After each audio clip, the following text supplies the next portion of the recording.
Don't forget to like the video, share your thoughts in the comments, and subscribe to stay updated with our latest stories. I still remember that evening like it was yesterday. It had been a long week, the kind where the days blur together into an endless string of meetings, emails, and deadlines. By Friday, I was exhausted, not just physically, but mentally and emotionally. And so when my boss, Ben, suggested we grab a drink after work, I figured it would be a welcome break.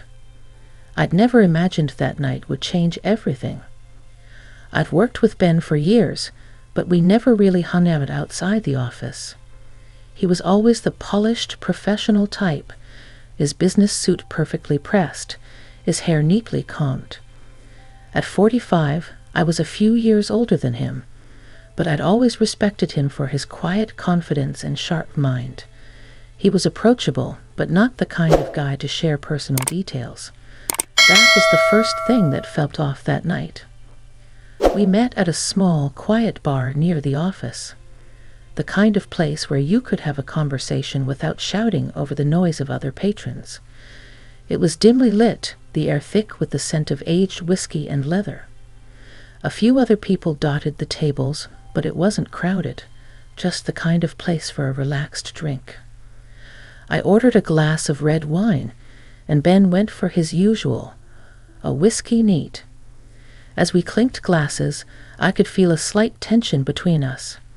It wasn't uncomfortable, but it was unfamiliar. I had never seen Ben like this before, slightly less formal, a little more laid back. It was almost like we were two people who had known each other for years, but were only just beginning to realize how much we had in common. We started with small talk. Nothing too deep. Work, the weather, the usual pleasantries. But then, after a few drinks, I noticed something in his eyes. A flicker of hesitation, like he was deciding whether or not to say something. I could feel the change in the air, the way the conversation shifted from casual to something else. It wasn't just about work anymore. Something was coming, something I couldn't quite place. Ben took a slow sip of his whiskey, and then, out of nowhere, he looked at me directly. "You ever wonder, Grace," he said, using my first name for the first time, "if we're really doing what we're meant to be doing?" I stared at him, a little caught off guard. Ben wasn't one to get philosophical. In fact, I couldn't remember a time when he'd ever let his guard down like this. His question lingered in the air, heavy with unspoken meaning. The low hum of the bar faded as I tried to process what he was asking. "What do you mean?" I asked, leaning forward slightly, my curiosity piqued. Ben sighed, his eyes searching mine like he was looking for something he wasn't sure he'd find. "I don't know," he said slowly, almost to himself. "I've been thinking about it a lot lately, about how we get so caught up in the grind. The promotions, the numbers, the constant push to be better. But at the end of the day, do any of us really feel fulfilled?" His words hit me harder than I expected. I knew exactly what he meant. I felt the same way for months, perhaps even years. It wasn't that I didn't love my job. I did. But something had been missing. The passion I once had for my work had faded, and I couldn't quite put my finger on why.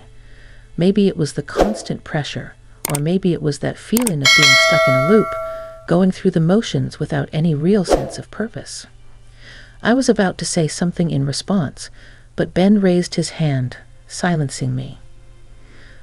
"But that's not even the craziest part," he continued, his voice dropping lower, almost as if he was afraid someone might overhear him. "What if I told you that the only reason I even got this job, this whole career, isn't because I was the best candidate? What if I told you it's because someone helped me get here? Someone who changed everything for me?" The way he said it sent a chill down my spine. His eyes darkened, and I could see that the weight of whatever secret he was about to share was pressing down on him. There was something behind his words that hinted at a deeper story, one that had been buried for a long time. I leaned in closer, my heart beating a little faster. "Who?" I asked softly, almost afraid to hear the answer. Ben paused, his fingers tapping nervously against his glass. It's someone you know," he said, his voice barely above a whisper. "Someone you've worked with for years." My mind raced, trying to piece together the puzzle. Who could it be? A colleague? Another boss? A mentor? I had worked with so many people over the years, but no one had ever stood out in such a way that would make me think they were responsible for Ben's success in such a personal way. The silence stretched on, each second feeling like an eternity. I was on the edge of my seat, waiting for him to continue, but he just sat there, looking at me with a mix of fear and anticipation. Finally, he spoke again, his voice shaking slightly. "It was you, Grace. You're the reason I'm here." My breath caught in my throat. I couldn't believe what he had just said. I sat back in my chair, trying to process his words. "What? What do you mean, Ben?" My voice came out shaky, though I tried to sound composed. Was he joking? Was this some kind of twisted prank? But the look in his eyes told me he wasn't joking. Ben's gaze didn't leave mine, and for the first time, I saw him vulnerable, really vulnerable. It wasn't the professional mask he usually wore, the one that kept everyone at arm's length. This was a Ben who was exposed, raw, like he was revealing a secret he carried for years. He took another slow sip of his whiskey, the glass trembling slightly in his hand. Then he set it down and leaned forward. "Grace, when I first started here, I was just another guy looking for a break. I didn't know what I was doing, honestly. I was barely getting by, trying to keep my head above water in this cutthroat world of corporate politics. I was still in shock, but my curiosity had taken over. So what does this have to do with me? I don't understand," I said, almost pleading. Ben exhaled deeply, as if he had to gather the strength to say the next part. "You were always the one who believed in me. I remember the first project I worked on with you. Everyone else was dismissive, but you were the only one who gave me the time of day. You didn't treat me like a nobody. You helped me when no one else did. I'll never forget that, Grace. You gave me the confidence to keep going when I felt like quitting. And you've done it time and time again, without even realizing it." My heart skipped a beat. I had never thought of myself as someone who could make that kind of impact. Sure, I had helped colleagues along the way, but I never imagined that my actions could have been so meaningful to someone like Ben, someone who was always so composed, so in control.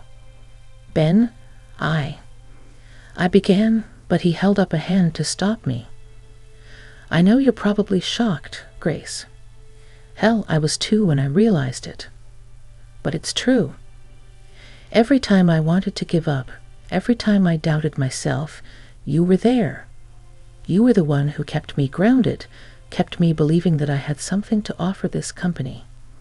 His voice wavered slightly, and he quickly cleared his throat. "I owe you more than you'll ever know." Didn't know what to say. The words felt inadequate, and I could feel my cheeks flushing. "Ben, you don't have to." I started, but again, he cut me off. "No, Grace. You need to hear this." His voice was firm now, as though he had made a decision. "You've always been there for me, and I've never thanked you properly. I'd always kept this part of me hidden, because, honestly, I didn't want anyone to think I was weak. But I can't keep pretending anymore." I was stunned into silence. I had no idea what he meant by all of this, or why he was telling me now. The bar felt suddenly smaller, the air thicker, like I was wrapped in a heavy blanket of emotions I didn't know how to navigate. But there was something about the way he looked at me, something raw, something desperate, that made me want to listen. Ben leaned back in his chair, his fingers running through his hair. The truth is, Grace, I'm not the man you think I am. Everything I've done to get ahead, to make my mark here, wasn't because I was smarter or more capable. It was because of you. Your faith in me gave me the strength I needed to move forward. I felt a knot tightening in my stomach. Ben, this is too much.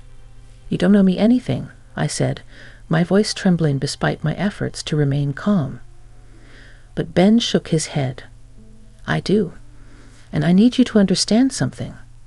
I don't think I've ever told you how much you mean to me. Not just as a colleague, but as a person. You've been a guiding force in my life, and I've always felt this connection with you, something deeper than just work. The words hung in the air, heavy and full of meaning. For the first time, I saw Ben in a completely different light, not just as my boss, but as a man who had been silently carrying his own burdens. There was a vulnerability in him that I had never noticed before, and in that moment I felt a surge of emotion I hadn't expected. Was this something more than just gratitude? Was there something between us that had always been unspoken? I took a deep breath, trying to steady myself. Ben, I didn't know. I never thought you saw me that way, I said, my voice soft but clear. He looked down at his glass for a moment, then back up at me, his eyes searching mine with a mixture of uncertainty and longing. I know. I'd always kept my distance, kept things professional. But now that I'm saying this, I can't help but wonder, what if we could be more than just colleagues? What if there was something more between us? I felt my heart race. His words had taken me completely off guard, and I wasn't sure how to respond. The idea of mixing personal feelings with work had always felt like a dangerous territory, and yet there was something about the way Ben was looking at me that made me question everything I had thought about him. For a long moment, neither of us spoke. The noise of the bar seemed to fade into the background as we sat there, both of us caught in the tension of the moment. I could feel the heat rising in my cheeks, and I knew I was blushing, but I couldn't help it. There was something stirring inside me, something that told me this was a turning point. Finally I whispered, I don't know, Ben. This is a lot to take in, but I'm glad you told me. I meant it. I was glad. But it wasn't just the truth about our work dynamic that had stunned me. It was the way his words had opened something I wasn't ready to confront. A part of me had always respected him, but now I wasn't sure where that respect ended and where something else began. Ben gave a small, almost relieved smile. I understand, Grace. I didn't expect you to have all the answers right away, but I needed you to know. You've been the one constant in my life, and no matter what happens, I'll always be grateful for you. The weight of Ben's words lingered in the air long after he had finished speaking. I sat there, trying to absorb it all. My heart was racing, and yet I felt strangely calm, as though the storm of emotion swirling inside me had finally found some semblance of order. The bar around us buzzed with activity, the clinking of glasses and low chatter continuing as if nothing had changed, but I couldn't shake the feeling that my whole world had shifted. Ben didn't speak for a while, and neither did I. The silence between us was heavy, almost suffocating, yet there was a certain comfort in it. It wasn't awkward. It was as if we were both standing on the edge of something new, something unknown, and neither of us wanted to rush into it. Finally, Ben broke the silence, his voice soft but steady. Grace, I didn't expect that to come out the way it did. I didn't want to complicate things, but I just couldn't keep pretending anymore. I had to be honest with you. I nodded slowly, my mind racing with conflicting thoughts. He had been honest with me, yes, but it was hard to process everything at once. The Ben I had known for years, the confident, ambitious man who always seemed to have everything together, was suddenly this vulnerable, open version of himself. I had never seen him like this, and it made me wonder, had I been blind all these years? Had I missed the signs that there was more beneath the surface? "I appreciate your honesty, Ben," I said quietly, my voice barely above a whisper. "I really do. But this is a lot to take in, you know." "I know," he replied, his eyes never leaving mine. "I didn't expect it to be easy. Hell, I wasn't sure how you'd react. But I've been holding this in for too long, and I needed you to know. I needed you to understand how much you've meant to me, how much you still do." The sincerity in his voice made my heart ache. I had always respected Ben, even admired him for his drive and ambition. But now in this moment, I was seeing him in a way I never had before. There was no arrogance, no bravado, just a man who was grappling with his own emotions, just like anyone else. "You're right," I said, my voice steadier now. "This is a lot. But it's also kind of beautiful, Ben, the way you're being so honest with me. I never expected this conversation to go in this direction, but I'm glad it did." Ben smiled, a faint hint of relief in his expression. "I'm glad you're not angry. I just wanted to make sure you knew how I felt before it was too late." I took a deep breath, trying to steady my own racing thoughts. I didn't know what to make of this new dynamic between us, but there was a part of me that was intrigued, curious about where this could lead. Could I trust my feelings? Was this just a passing moment, or was there something more here? "Ben, I don't know what happens next," I said, choosing my words carefully. "But I think it's important that we take our time. There's no rush to figure everything out right now." He nodded, his gaze softening. "I agree. I'm not expecting anything from you, Grace. I just wanted you to know the truth. What you do with it is up to you." His words were a relief. They gave me the space I needed to process everything without feeling pressure to make a decision. It wasn't that I didn't feel something between us. It was undeniable. But I needed time to figure out what it meant. And I needed to be sure that whatever path we took, it wouldn't jeopardize everything I had worked so hard for. "I'm glad you told me, Ben," I said, my voice quiet but resolute. "And I'll need some time to think about all of this. But I do want you to know that I respect you. I always have." The sincerity in his eyes was almost overwhelming. "I respect you too, Grace. More than you'll ever know." For a moment, we just sat there, the weight of our words hanging between us. The tension that had been building throughout the night was still present, but now it felt more like an unspoken understanding, a quiet acknowledgement that we had crossed a threshold together. There was no rush, no pressure, just the recognition that this moment had changed something between us, and we both needed time to figure out what it meant. Ben took a deep breath, and for the first time all evening, he seemed to relax. "Thank you for listening," he said, his voice lighter now, as if a burden had been lifted from his shoulders. "I don't know what I was expecting, but I'm glad you didn't shut me out." "I wouldn't do that to you, Ben," I said softly. "You've always been a good boss, and I value our relationship, whatever it is." He smiled, and there was a genuine warmth in it, something that hadn't been there before, at least not in the same way. "I'm glad to hear that, Grace. I really am." We sat in comfortable silence for a while longer, the tension between us slowly dissipating. The bar around us seemed to fade into the background, and for a brief moment, it felt like we were the only two people in the world. It was a strange, surreal feeling, like we were standing on the edge of something new and uncertain, but also exciting in its own way. As the night wore on, we finished our drinks in quiet companionship. The conversation shifted to lighter topics, but there was an unspoken understanding between us now, something that was both comforting and unsettling at the same time. I didn't know where this would lead, but for the first time, I felt a sense of clarity. Whatever happened next, I knew it wouldn't be the same as it had been before. And maybe, just maybe, that was a good thing.